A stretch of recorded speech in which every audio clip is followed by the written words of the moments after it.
Uy, ay, nag-approve yung assignment natin sa PPG. Di pa bakit? Hindi ba ngayon napasahan nun?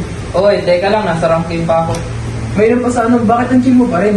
Sus, isang click ko lang naman yun sa ChatGPT. Kahit mamaya ako nagawin yun, mabilis lang yun. Sige na, doon ka na nga.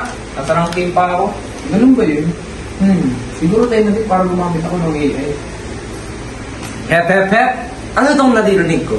Bakit may gagamit na naman ng AI upang gawin ng mga gawain?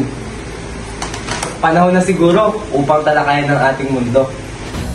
Alam nyo ba na ang ating teknolohiya ay nagbabago? Nagbabago?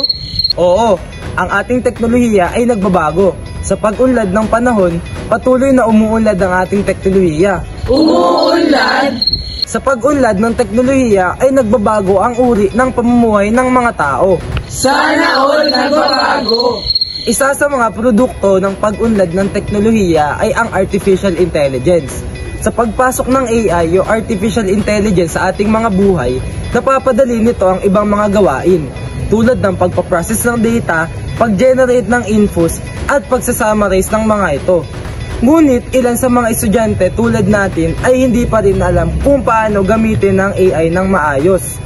Dahil sa balakid na ito, ang aming grupo ay nag-organisa ng isang proyekto para sa mga grade 10 students sa San Felipe National High School.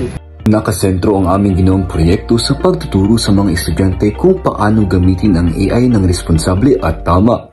Dahil ang advokasya ng Arriba Humanista ay ihanda ang mga estudyante para sa hinaharap. Sa Arriba Humanista, ang kabataan ang inuuna. Sa Arriba Humanista, ang kinabukasan ay para sa kabataan. Arriba Kabataan. Arriba Humanista. Arriba. Arriba. Arriba. Arriba. Arriba. Arriba.